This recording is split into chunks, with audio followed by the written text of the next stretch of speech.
Good morning, beautiful people of planet Earth and all other interdimensional entities picking up our videographies or radio waves across the ether, across the cosmos, across time, space and dimensionality. I think that covers everyone, maybe. Oh, and all sentient beings here present on planet Earth and all other intelligences, including our plant and animal and insect life. When you look at the big picture, it's completely awe-inspiring how much intelligence and wisdom and survivalism handed down through our DNA for myriads of generations, each life form perpetuating into their own progeny the knowledge, the breath of life itself. Those of us who have progeny mustn't think about that. Right, I'm out here with my birdie boys and it's a beautiful day. I put them out as soon as I got them out of their little inside cages, and they looked at me. They didn't ask, they didn't have any expectations, but I thought I'll hit the ground running, bring them outside ASAP, because yesterday their outside time got curtailed by lashings of rain, and then I anticipated more rain, and then more rain didn't come, and they could have been out anyway, which was bloody annoying. So today the skies are clear. I mean, there's lots of cloud, but I don't think we're going to get much rain, maybe a few light showers if anything. But I thought, well, let's make the most of it. So I'm slipping in a very quick video because I have a debrief in 2 hours time. I have 2 weekly debriefs, and I look forward to them actually, because my psychiatrist is a wonderful man, has been an ally to me and has fought for me courageously, even at times when I myself was not wanting to cleave to life much longer. Astonishingly, in our therapeutic alliance, 15 years and almost 3 months later, he's got me kicking on. I don't know whether I love him or I hate him sometimes. No, seriously, I don't hate him. He's a very kind soul and a wonderful human being, and a fine and upstanding and courageous doctor. Have to be courageous if you're going to be my doctor, because I don't suffer fools, even if they're highly educated and very experienced fools, because we're all fools ultimately if we live in these flesh suits.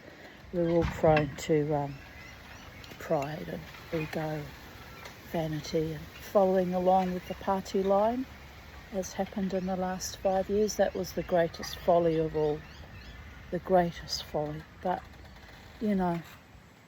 my psychiatrist understood why I was dead against it, and he nurtured me along long enough to see this tail end of that draconian monstrosity. And who knows what the future holds, whether it's going to keep slip-sliding away into worse morasses of evil, or whether things are going to finally turn a page and enough people will have reached critical thinking mass to say, no, hell no, and we want a better life for ourselves and our children.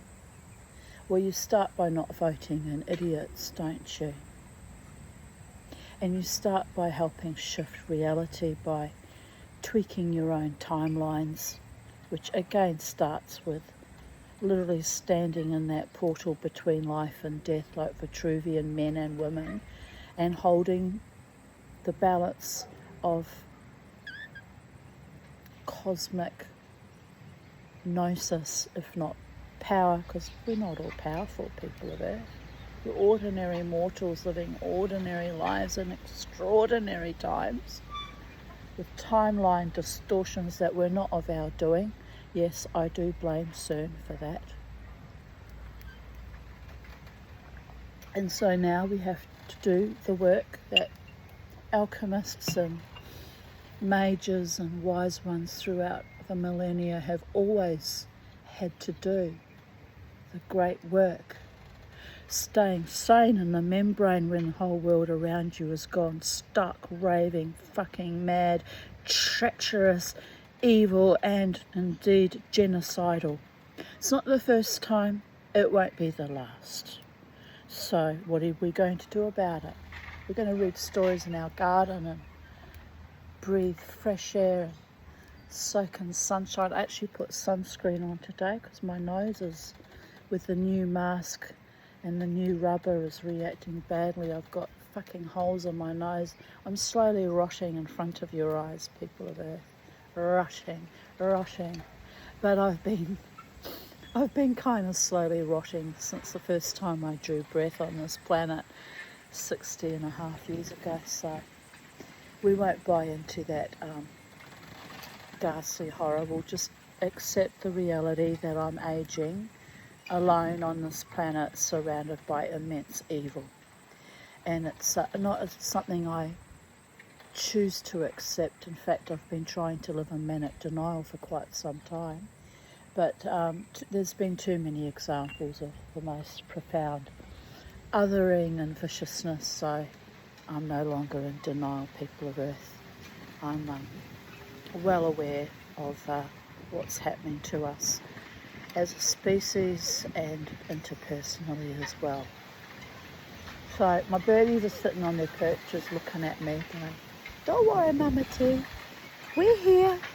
We've got feathers and beaks and we love you anyway, even though life is a bit fucking fraught and terrifying. We love you no matter what, no matter who." That's the thing about having pets, isn't it? They don't look at you as some strange, weird old lady, warrior goddess fighting for her survival. They just look at you and think, there's that lovely woman who gives us yummy sunflower seeds and lovely parrot mix and lovely fruit and vegetables, and kisses us, and isn't she wonderful? Well, maybe not, maybe I'm not wonderful. But if the birdies think I'm wonderful, that's good enough for me. Yesterday I really missed my dog Beauregard. Oh, it came up in my memory, beautiful photos of him smiling at me with his real Jack Russell cross Shih Tzu smile, and I had a beautiful smile. I'd do anything to see him smile like that at me again, my beautiful dog. Anyway, I ached all day on and off, my little Beauregard, my little Bobo. But I'm grateful for these little birds because they help distract me from the worst of the ghastly horrors. Oh, and a beautiful soul, a beautiful man, a stranger on the internet. This is the joys of being on the internet and on YouTube or social medias. Sometimes, I write comments on various videos that I find fascinating or that resonated with me. And I wrote a comment on Mayim Bialik's channel because she posted a beautiful video about, Raymond Moody and about life after death and near-death experiences and all the knowledge that's come out from that. So I wrote a beautiful comment about my experience after my former lover David Davidson died. And, and I was raw and I was honest about the layers of complexity. And some beautiful soul, I don't know him, a man named Richard Bradley, responded, and he was so intelligent, and he said, why do I think that actually happened, that event? Was it to gift me agency or for soul growth of that particular soul that was haunting me? And I replied, thank you for your well-considered kind response, because most people don't respond to my comments, you know. They just assume I'm crazy or whatever. I don't care. I don't care if people think I'm crazy. I'm on a disability pension, but it's not because I'm crazy, it's because I was so severely damaged and traumatised throughout my life. Which I guess is a form of crazy to people who've never undergone anything worse than breaking a fucking fingernail and crying over that. So there is that. But anyway, what was I saying? He wrote this beautiful response, so I responded back and thanked him, and I said I think it was, yes, in a way to gift me my own agency back and to remind me to stay grounded in reality and in discernment and to be courageous, because that was in June 2016 when he haunted me just after his passing, and here we are 9 years later. Oh, well, it's almost 6 years later, isn't it? It was in June 2016, so 9.5 years later, here we are. I've had to be very courageous, very stoic, very sanguine, very patient with myself, very patient with others, and just let it all go. Just let it all wash away, float away. All the ghastly horror, all the treachery, all the deception, all the lies, and all the ugliness. I want to vomit when I think about all the ugliness. But there were beautiful times. I had 2 beautiful years, the last 2 years dancing, when I thought love was true, and at the very least a true friendship, which I proved to be wrong about that.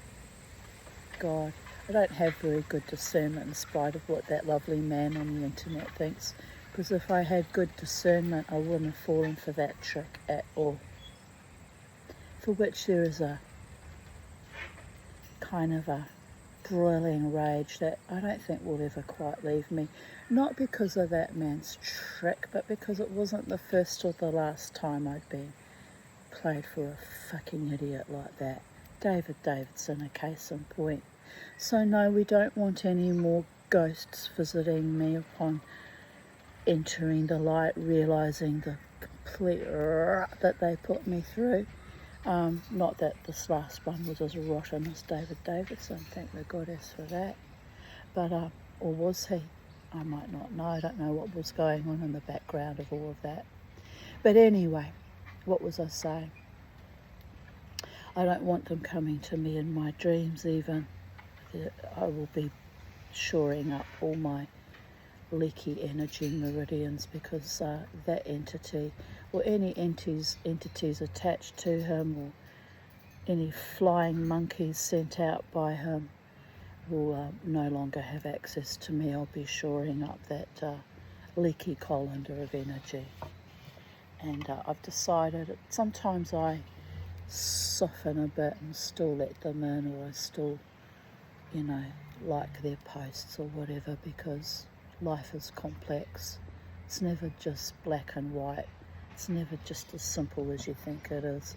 And some things are spiritual too. And I'm being told by my guides or by my angels, I'm not sure who it is actually, to be honest, haven't identified themselves, but I'm being told in no uncertain terms that more and more I'm going to be needed, and I'm going to be needed to be very strong and powerful in my own body, mind, spirit and soul, and to hold my own ground, and to not faint and toss like a swallow murmuration like the rest of humanity did with COVID and continues to do. I don't run with the herd. I'm not an apex predator either.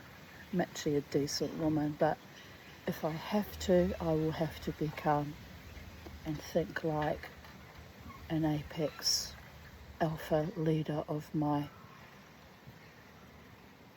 tribe. Not that I have a tribe, been cast out yet again, really, in effect. But what do I mean by that?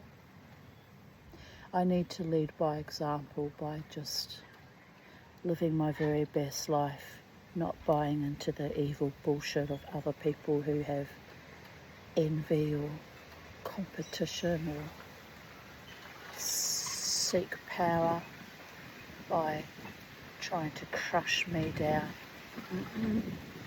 And that are fools. I've had too many people think that they were powerful by trying to crush me since very, very early childhood. And when you cross over into the next dimension, you can ask them how that worked out for them. Didn't bode well. Didn't bode well.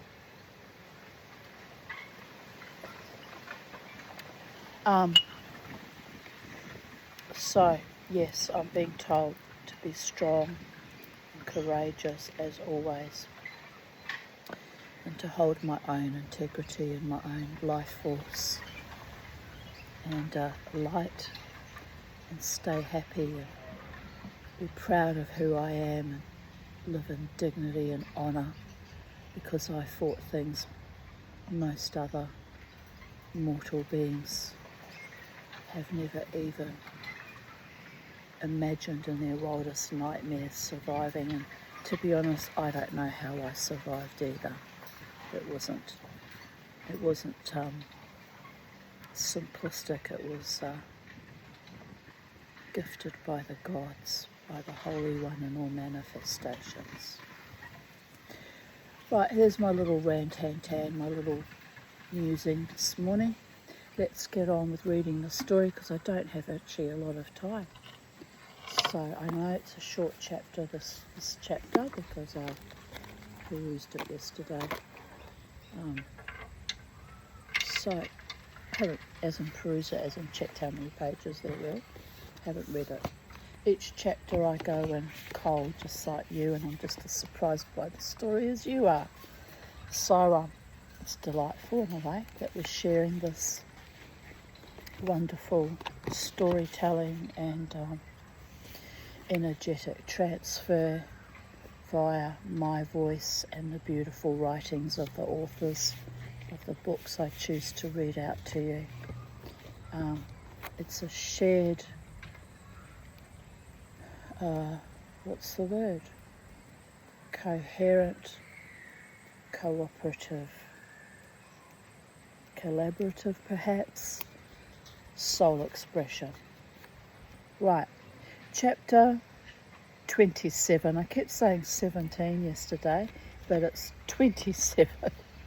2 X's, a V and 2 I's. 27.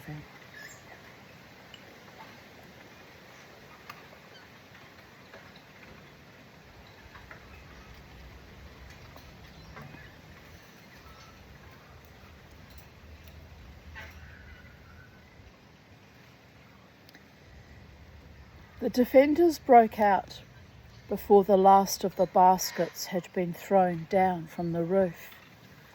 No one expected otherwise, given an open choice.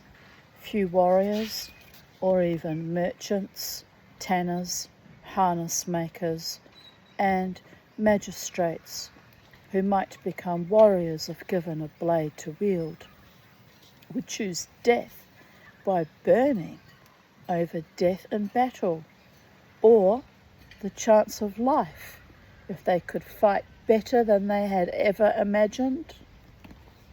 Still a bit of a bloody gamble, isn't it, when you've got a knife in your hand and you've got to slash into someone else's face or gut or heart, then it might not get turned against you and you might not fall instead. All competition with other humans is an extreme sport and an extreme gamble. It's why I don't do it. Got nothing to compete for. The gods provided me this home and food in my belly and a beautiful garden to reside on. As compensation for all the homes and business and children and partners that were slashed from me by other people's competitions and evil. So here we sit, reasonably content. Some days I'm mired in grief and a measure of bitterness, but most of the time I'm content. It's been a long, hard fight though, and by the gods, I have people that are jealous of me even having a home and a garden to live in. It's how sick and perverted they are. Or as one multi-millionaire friend said to me many years ago, about 20 years ago, there are people in the Jewish community to which I was the card-carrying member at that time frame, regularly going to services even. He said, there are people that are envious of your freedom, Tanya Aarons. Must have been more than 20 years ago. It must have been just after my separating from my husband in January 1995 that he said that. Envious of your freedom. I said, what are you talking about? You're a millionaire. Why are you envious of my freedom? You've got plenty of money and a beautiful wife and family. I've since found out recently that he and his wife have divorced. He could have knocked me down with a feather. I got such a shock. He's a very kind, loving man, but I guess marriage is sometimes you fall out of love with each other, and I don't know the circumstances in any way. It's no one's business but theirs, but I was quite shocked. I really was. I just looked and went, what? They'd always presented as so happy and in love together, but mind you, that was 30 fucking years ago. A lot can change in 30 years. You get old and you get fucking divorced, people of Earth. I would never in a million years have thought that possible, that particular couple.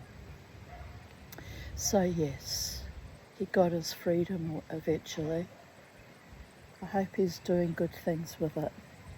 Freedom has a terrible price sometimes. But I note that he waited till his children were well grown up and independent and capable of managing on their own, so that was a good thing too. My children were put through absolute fucking hell. My poor children. But anyway, what can we say? Life happens the way it happens.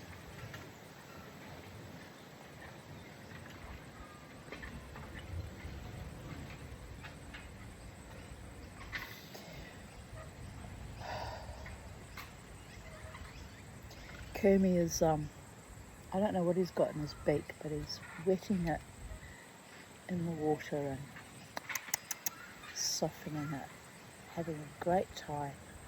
Having a great time, Kermie. It's a beautiful bird. All in all, even though everything and everyone I loved has gone now, except my psychiatrist, ironically, I'm still kind of happy. And that's weird because I shouldn't be. I should be fucking catatonic, grief-stricken in my bed. But, you know, I've seen so many people I love turn rancid and leave my life. Or worse, stay and torture me for decades. Which is actually worse, people of Earth. That I'm just like, happy to be alive and in my garden. Right, where were we? Or the chance of life if they could fight better than they had ever imagined. Right, that's where we segue, people of Earth. Mama T's still on the program. Haven't lost the plot completely. My enemies must be so disappointed to hear that. Babies.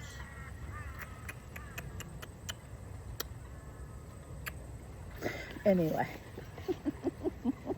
I mean, you have to laugh. I had another bad night last night, stopped breathing 2 times an hour, so my enemies can clap and cheer and delight themselves that even CPAP's not holding me anymore. And we know how that goes, don't we, people of Earth? But I tried for the last 18 months to heal myself from that, so it is what it is.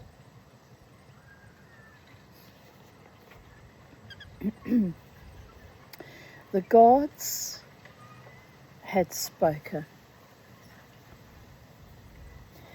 There was no chance of life for those who broke out, but they had been locked in the dark, and did not know that the sun's fire had already melted the bronze doors. I wonder what they meant by sun's fire that could melt bronze doors. Some kind of phosphorus. Phosphorus is very bright light. They used that in Hamburg, in the neighbourhood where my mother was billeted down in South Germany, but they used it on her neighbourhood. And the only reason my grandparents survived was my mother was highly psychic and was dreaming of bodies shrinking like charcoal dolls, 2 feet long, in the streets and boiling bitumen. So she rang her mother and said, "You have to get out of the neighbourhood. They're going to bomb the neighbourhood with something that shrinks bodies." Of course, my grandmother thought my mother was crazy. "Don't be silly," she said, "darling. You're talking nonsense." But my mother rang every day, even more desperate because she kept having that dream. And the night they started bombing, was it June 23rd, 1944, or was it July 23rd? You can Google it. It's a war crime done against civilians in Germany by the Allies in World War II. They did indeed drop phosphor bombs on that neighbourhood, and fortunately, as the case may be, because they didn't survive the war. My grandmother survived the war by 4 years, but she suicided ultimately in 8th of March 1949. And but she and her husband, my non-biological grandfather, were both dying of TB. So he died on my birthday on the 12th of April, but he died in 1945, exactly 20 years before I was born. It's amazing the confluence of dates, isn't it? My half-sister was born on the 13th of April 1950. It's amazing. But anyway, they survived that horrific phosphor bombing because it was a very hot night and my mother had warned them. I think they moved to the edges of the forest out away from the city the previous night, and that's how they survived those bombings. So anyway, I'm assuming that they're making some oblique reference to some kind of chemical like phosphor that melted the bronze doors. And that they ran onto the waiting blades of warriors who walked with their gods beside them and could not lose, even in death. The mark of a true warrior goddess or god is when you know, even should death take you, you won't ever truly die, because you fought long and hard and honourably against the ignominies of your epoch, in my case, child sexual abuse, being accused of being a Nazi in 1989, which was grueling, astonishing, evil and traumatising. For 2 fucking years I fought that. And later on fighting against men who put their hands on my throat, and fighting against men who fake love and are so profoundly evil that they just want to use you like a dirty, washed up old whore. In those days, in my 30s, a young whore. Those that would turn you into a whore because they hate women with a passion, people of earth. I fought against that all my life too. And then when COVID came, I fought against that because I was gifted, the backhanded gift of complex trauma, knowing that something just didn't seem quite right. Something stunk worse than the city of Denmark, to quote Shakespeare.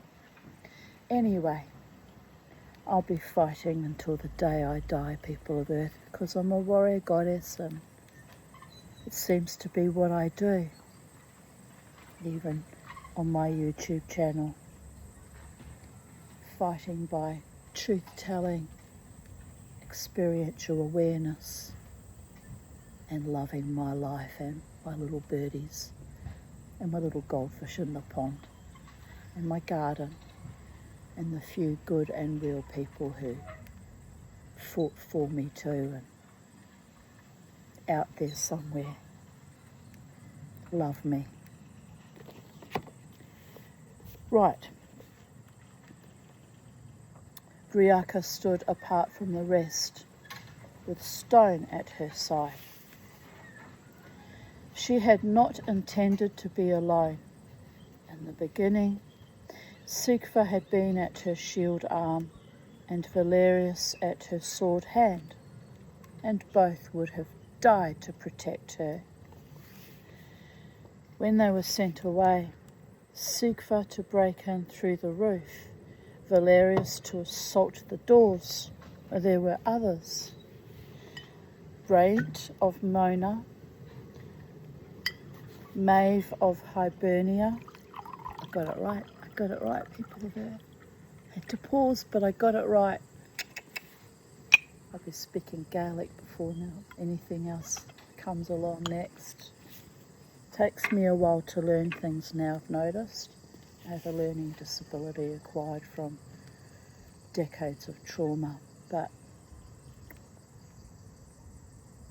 I'm still clicking on all 4 channels underneath all that awfulness.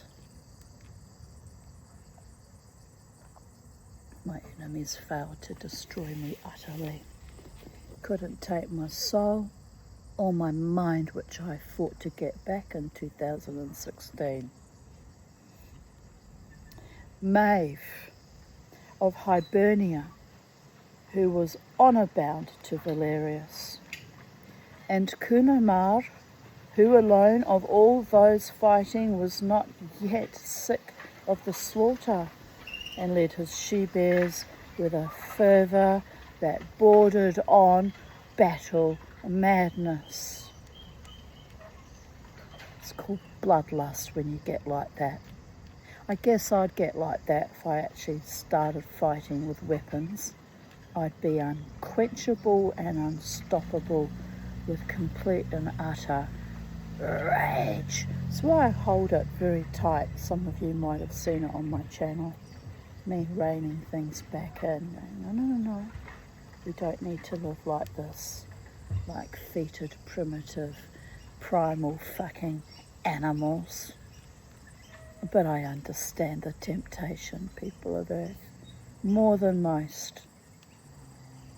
There are people in my life I wish to all the gods I had murdered because they're still out there drawing breath, having got away with the destruction they did to me and my daughters and my pets.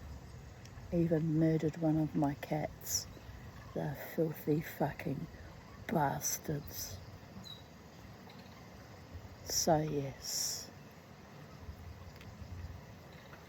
they will be denied the rewards when they finally transition, because I've made damn sure of it. They seeded their soul with their evil against us women and me as a woman and my little girls. completely suited their souls.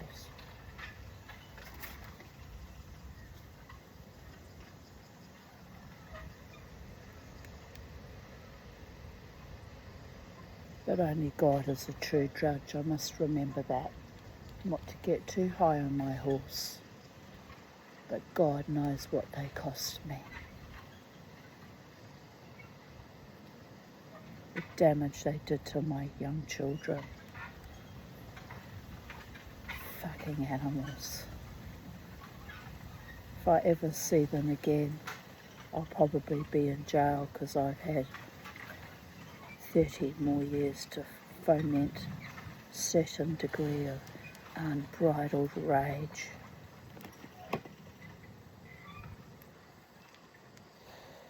Right. Where was I? Ah yes, battle madness. One by one, she had sent them where they were needed. Brand to help Sigfa, Maeve to support Valerius when smoke began to thread through an opening crack between the doors. Cornamar to rally the few dozen Trinovantes who kept watch on the hidden exit from the temple, because if anyone was going to break from it, they would do it soon. Thus, when the doors were flung back suddenly by men still able to think and fight, she was alone, at the edge of the temple's courtyard with her crippled warhound and a blade hilt slick with sweat.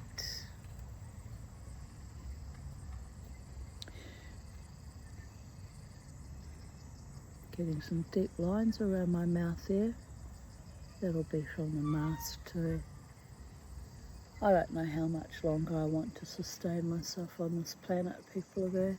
Not because of deep lines, but just too much fucking ghastly horror. It really is too much. Briaka hefted her shield. Someone just stepped to my left shoulder and said, "No, you won't. You will get old and wrinkled and grey and outlive all your enemies as a testament to your power and your courage and your love." Whatever. Oh, you have to laugh.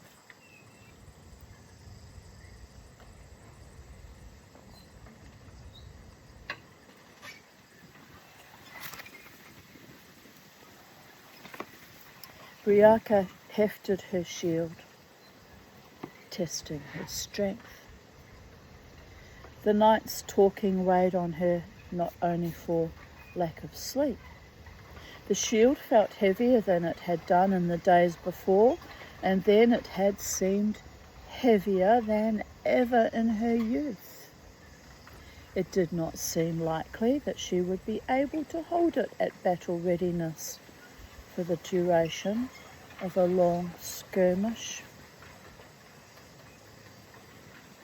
She sought the song of her blade and could not hear it or feel the stabbing ripple in her palm that was the foretaste of the wild fire that had always before sustained her in battle. Adrenaline rush, people of Earth. Cleverly written, Manda Scott, well done. There is kind of a ripple that goes through your hands and your feet too.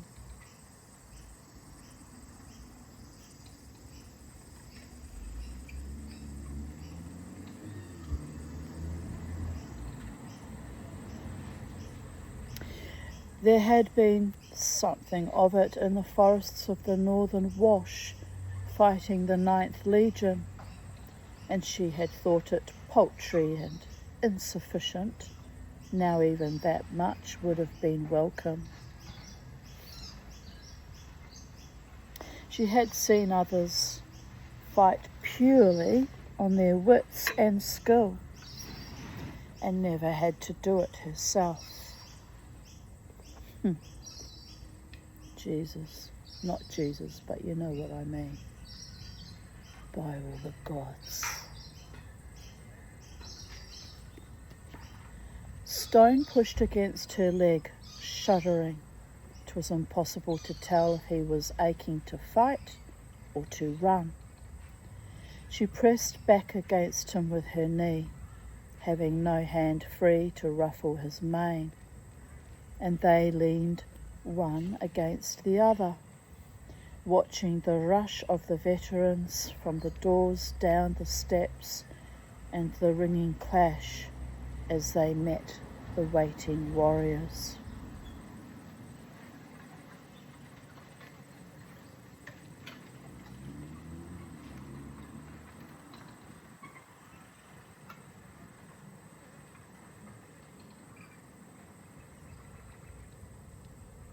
Ordered lines disintegrated soon into the chaos of the battle, and neither Briarka nor her hound had any great urge to join it. Valerius was near the front, with Sigfa to one side, and Maeve, the Hibernian woman, with the jackdaw eyes, on the other. Longinus, as ever, covered his back, loyal as any hound. Hugh the slinger. Sorry, I just had to laugh. I mean, I know it's not meant that way. They meant he kills with a slingshot. But I had a childhood friend named Hugh, growing up in Island Bay. Yes, I did indeed. That's why I laughed. Hugh the slinger was somewhere just beyond his left shoulder, with Knife and others who had begun to follow him to the forefront of battle. Her brother had his own honour guard, and would have denied that they existed, as they would have denied being so, and still have died for him. Briarka watched him kill a veteran and use his shield to shelter Sigfa while she swept backhanded at another. Her daughter's hair was a dancing flame in the newly unleashed sun, a flicker of almost white against the bronze door and the smoke that billowed from it.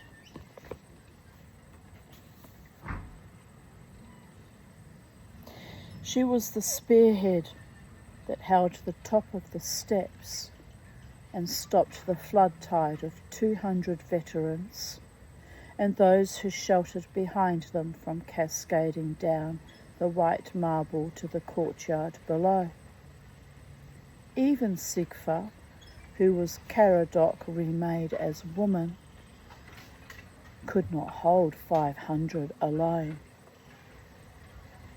Veterans forced past and were met by Maeve or Valerius, and then others and others, so that very few reached the foot of the steps alive.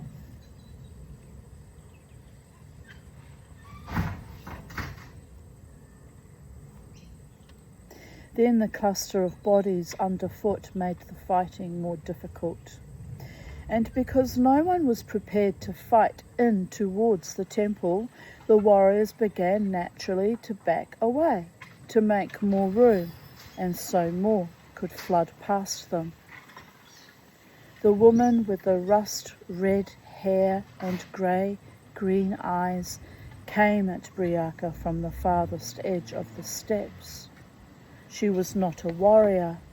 She did not dance with the song of her spear or hear the soul keen of her blade.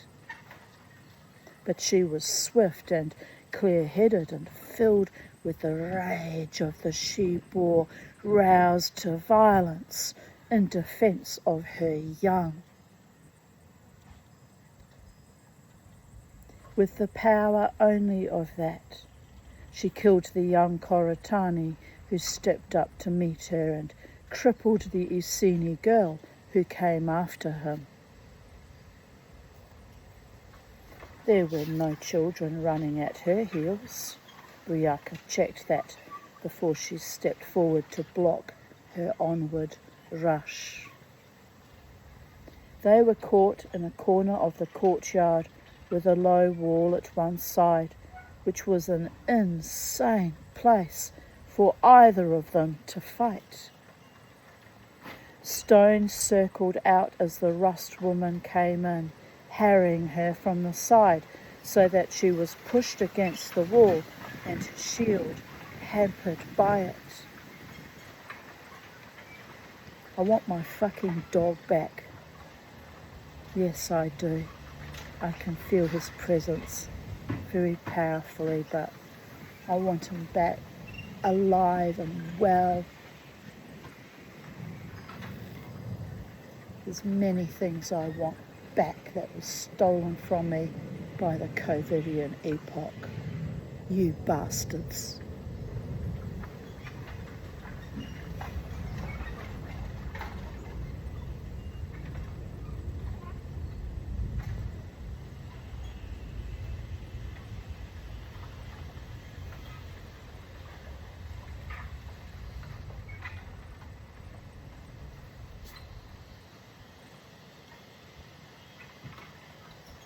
Briaka's blade was hampered also.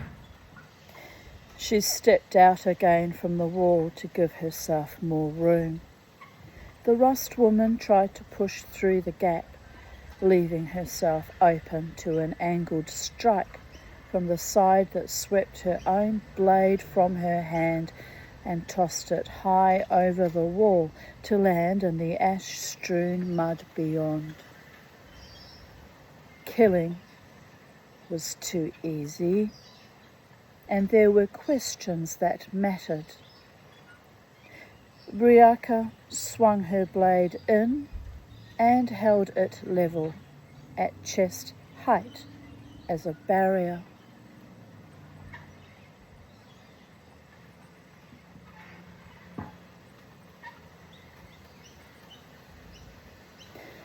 The woman stopped and stood still, breathing fast and hard. She hissed and spat like a wild cat, but did not make any move that would have made it necessary to kill her. "Why were you standing in a pigsty?" Briaka asked. The woman looked down. Her feet were brown to the ankle bone with old dried ordure. Over the stink of battle, she smelled roundly of pig muck. Something of that shocked her into moving. She snarled and swung her shield as a weapon so that it was necessary for a moment to block and step back and let Stone come in, but not so close that he might be hurt, and then to corner her again with the low stone wall at her back.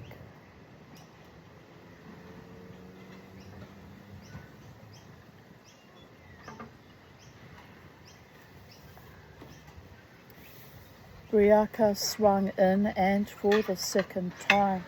Oops, just kicked over the glass bottle.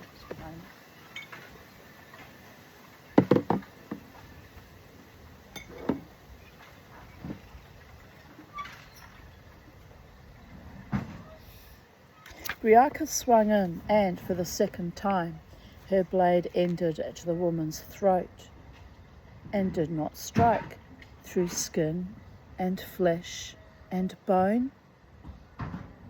She said, "I could kill you now, or I could tell you that your daughter is alive first. In your place, I would want to know that." A mother never stops being a mother, even in the face of other mothers' demise. A real woman with real soul. That's why she was the Boadicea.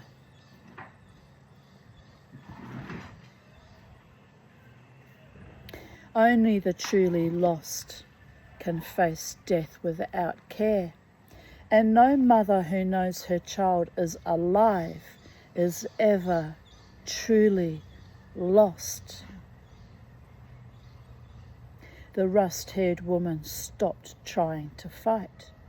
She dropped her shield and covered her face with one white-knuckled hand and stood shaking as stone had been shaking, but without the urgency to it, only despair and terror and the grief of untold loss.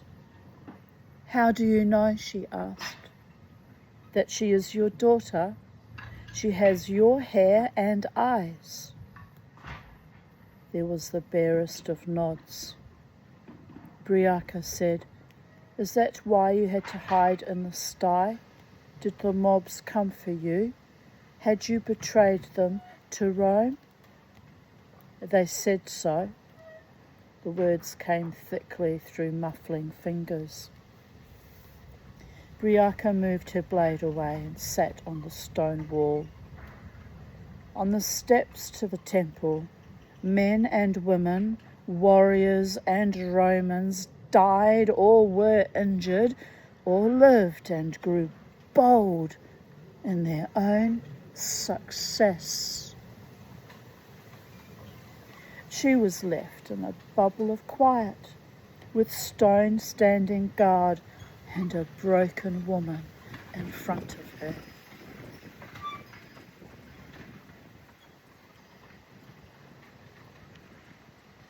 She said, "Because your daughter's father was Roman, or was it worse than that?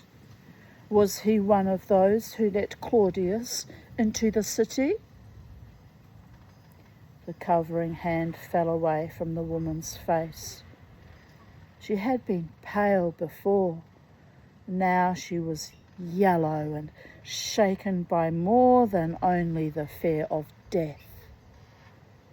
She began the sign to ward off evil.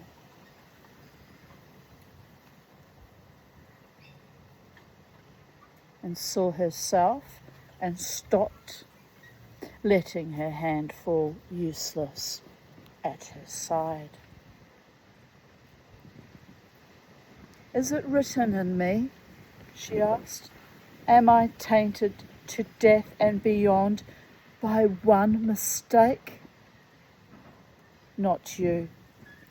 Your daughter carries his nose and something of his cast of countenance, but she will live to be more than her father ever was." Was it Hafid himself, or one of his sons? Him. He has no living sons. He wanted one. That's why I. There were no words. They could have been alone. Hafid had been past his prime in Cornobelin's time. On a day when the world was havoc, the thought that the false dreamer of the Trinovantes, the man who had betrayed his people and his training to Rome, could bring himself to sire a girl now 8 was uniquely unpleasant.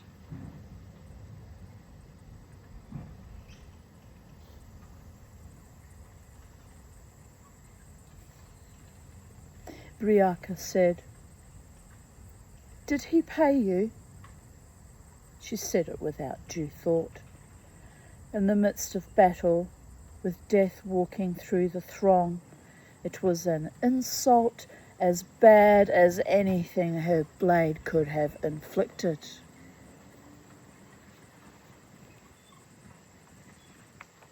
The woman stared at her with fixed, wide-open eyes, and her head held stiffly high. And so I am the kind that would sell herself, and to that? Her voice was more strained than it had been. Stone moved up to her and pressed against her leg as he had done Briarka's. The woman reached down and gripped his mane at the base of his neck, where the hair was thickest. When she took her hand away, clots of winter hair came away in her fingers. Absently, she rolled them into a wad, as if she might polish something with it later. She said, "Hefid caught me marking my son for Nemain under the old moon. Rome would kill us for that, me and Gwyn and his father, if he had not already died in the battle of the salmon trap. Hefid saw something he liked in Gwyn, that he was strong and could fight, even at 10 years old. He offered us life and patronage under his care, with the best Rome could offer, if I would give him a son equally strong." "What happened when you gave him a daughter instead?" "He was dead long before she was born. Briga came for him 2 days after he set his seed inside me." The woman bared her teeth fairly. The canine on one side was broken. "I killed him. They did not thank me for that, those who came in the night with their clubs and their knives and their slow death for those who favoured Rome. They would have killed a 7-year-old girl for the crime of having the wrong father."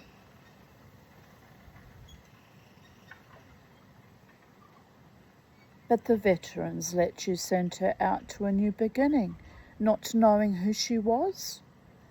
I am trying not to think that you threatened her with what you threatened her with to make her come out.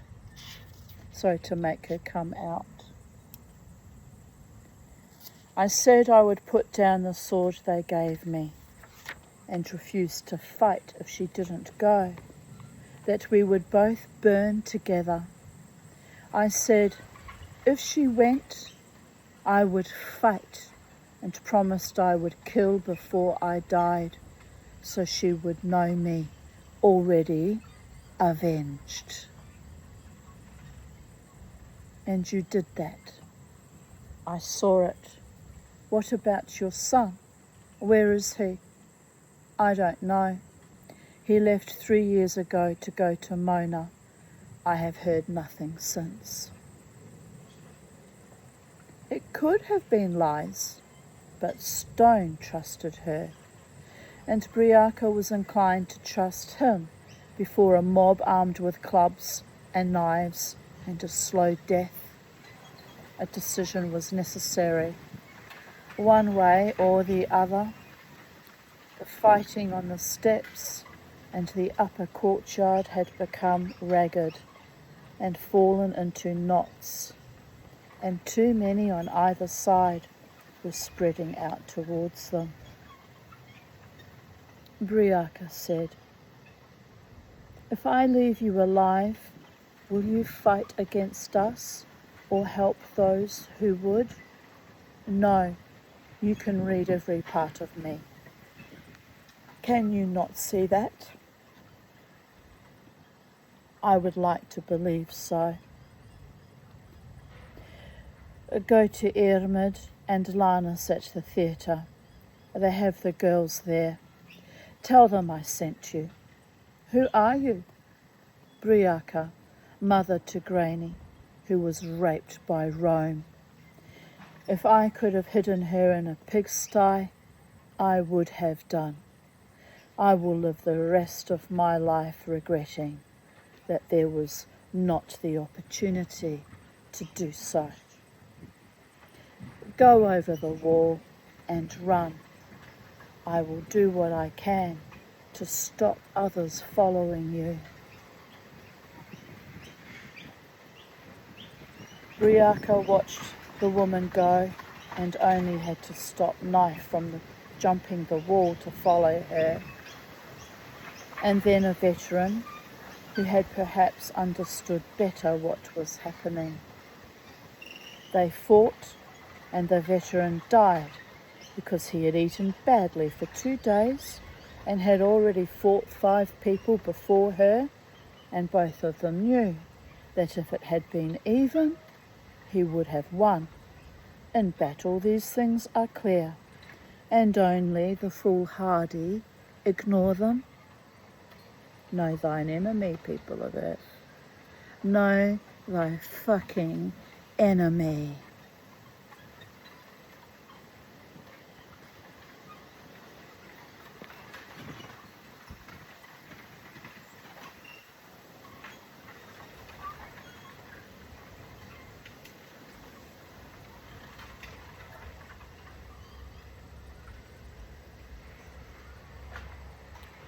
At the end, when the temple was empty and burning and the dead were piled inside, Briaca went to the theatre to find Hermod and Theophilus, and discovered that both were working with the wounded at a covered area outside the city boundaries, where the stench and the threat of spreading sickness was less.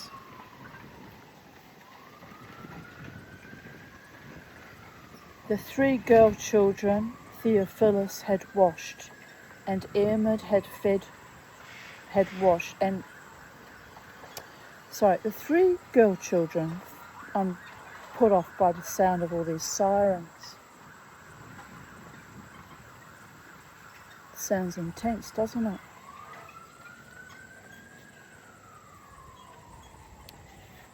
The 3 girl children Theophilus had washed and Hermod had fed were in the same place, playing half-hearted knucklebones in the ashen dust, listening to tales told them by a lean Iceni warrior with her forearm bound to her chest and splints along the long bones. She was one of the hundreds now who followed Cunamar, not yet a she-bear, but fighting on the periphery and hoping to be made so. Like the others with whom she fought, she had shaved her head in an arc above each ear, leaving a long scalp, long and rich copper reds, which she had whitened with lime and goose fat, so that it made a crest like the keel of a boat. The 3 straw-haired girl children were fascinated by the result, or awed. They sat at her feet, forgetting the knuckle bones, and she fed them stories of battles won against Rome that stopped only when the Boadicea came, who had been the hero of the tales, second only to her son.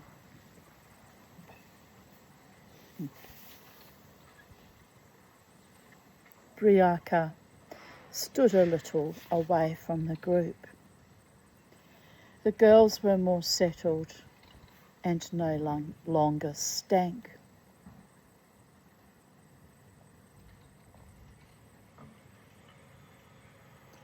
What's my little birdie boys doing? Preening. You preening all your lovely feathers?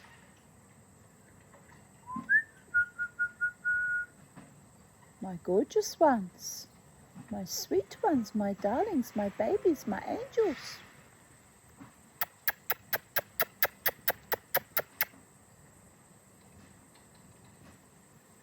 I have a feeling, my birds, my boys, that a dog is coming into our lives. I wasn't going to get another dog because I can't bear the heartache, but I sense one coming. Maybe not soon, but maybe in a few years' time. I could be wrong though. I just miss my dog. I love these birds, but I miss having something that I can cuddle and snuggle up with. Pretty boys. Right.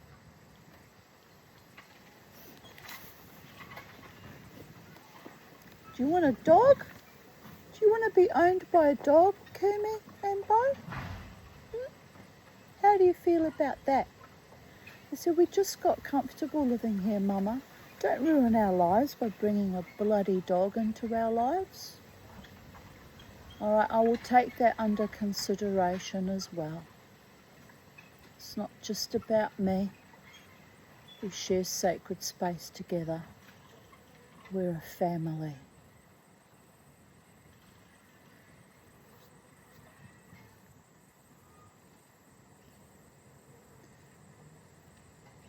Right.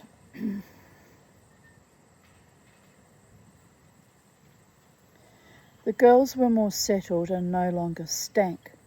Still they stared at her great-eyed and stuffed the backs of their hands in their mouths. One of them squeaked and was stilled by the others.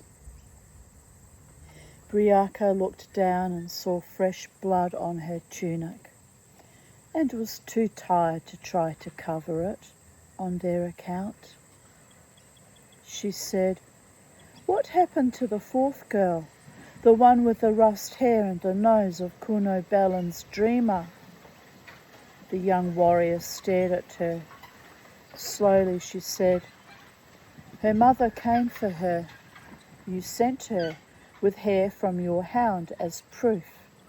She said you had promised her safety and that they could go without harm. We knew it must be true. How else could she have come out of the temple alive?" The girl frowned, confused now. "Were we wrong?" "No, you weren't wrong. Only my misunderstanding. I had expected her to stay, but there was no reason she should. Except that there was nowhere to go in a city burned to ashes and rubble." Briaka smiled for the warrior and said something right to the children so that they were no longer afraid of the fresh blood on her tunic and the sweat and gore on her face.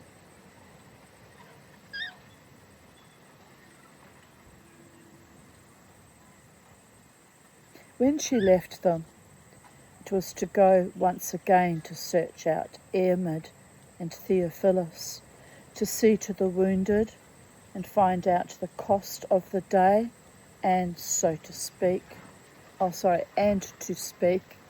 finally, of what could be done to bring leadership back to the leaderless.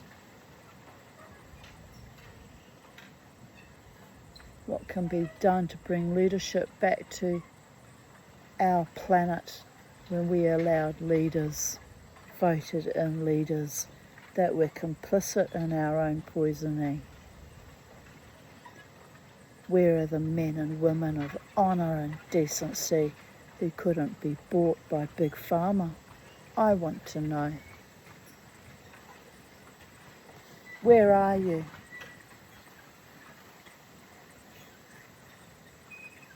All cowering like dogs. You cost me my progeny, you cowards. And not just my progeny, but millions across the planet. You cost us the genii of our futures.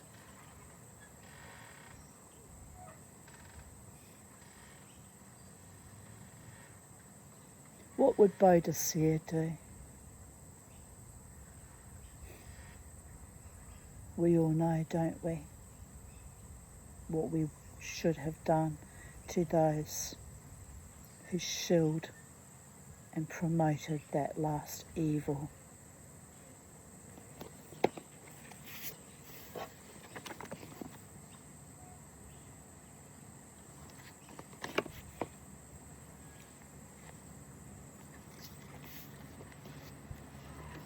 Well, at least when my time finally comes, I will die pristine and with my soul intact, just more than I can say for many other people. Maybe I'm the leader that you needed, but it's not a role I would willingly choose. Don't have the financial resources, don't have the backup, don't even have my own daughters or my closest friends anymore. All I have is this breath and this fierce determination to continuously survive you all.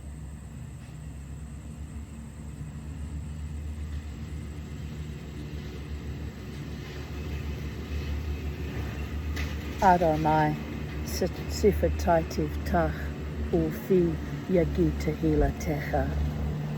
Dear God, open my mouth and may my lips declare your glory. And there will be glory, more than you could ever imagine, for those who spoke truth and continuously fought against it. The evils of our epoch.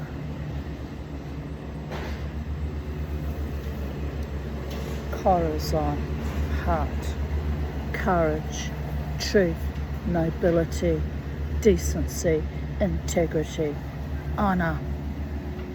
Those are the things I stand for and I continue to live by, even with my failing health and my lost loved ones.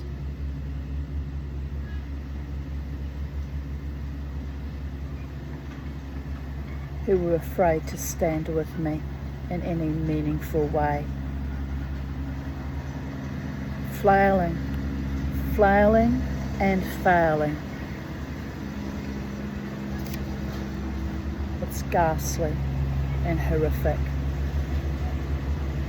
But I know that's what's really behind all this.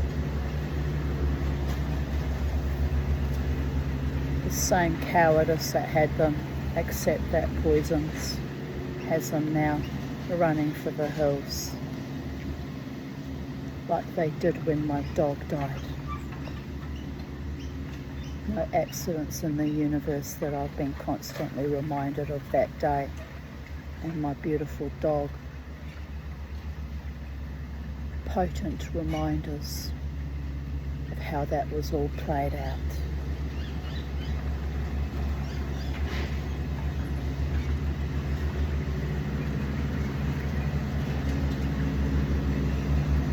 Right, we better carry on, but we're going to have the noise of the BCC lawnmowers, to whom I'm grateful because I blew up 25 lawnmowers trying to do the outside verge as well as this land.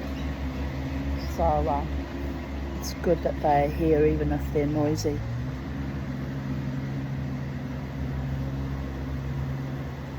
By chance, on her way across the short grass eastwards towards the horse training ring where the wounded were laid, she turned back to look at the temple. Noon had passed. Even as she watched, the last sliver of sun passed over the doors and the god fire dulled, leaving the vast plates of bronze featureless in the quieter light.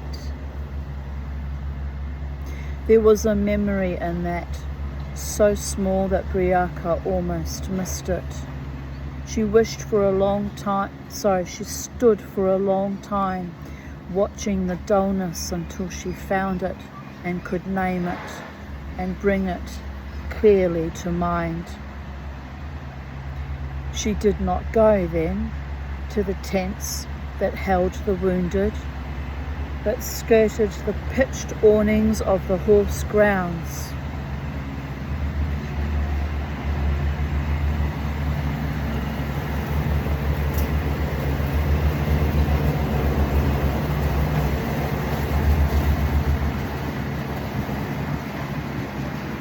And passed south instead along an old track,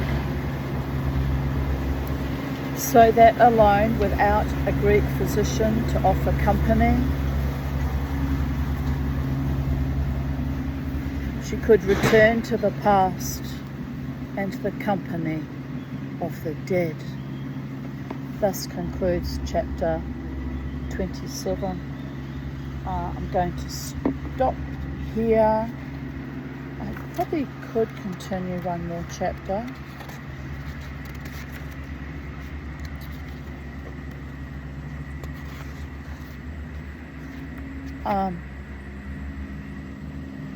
But I won't. I want to go and have something to eat and calm down and wind down, be a bit refreshed when I have my debrief with my psychiatrist, who is the only man who still is an ally to me and stands by me in the therapeutic alliance, and for whom I am deeply grateful. To you, Doctor. So bye for now. Have a beautiful afternoon, evening, night, wherever you are in the space-time continuum. Remember, as always, to never ever let the bastards grind you down, and live your best life with harm to none and competition with none, graciously, defiantly, courageously. Hold your line wherever you are and whatever circumstances surround you. Blessed be from Titania's realm at Sacred Space.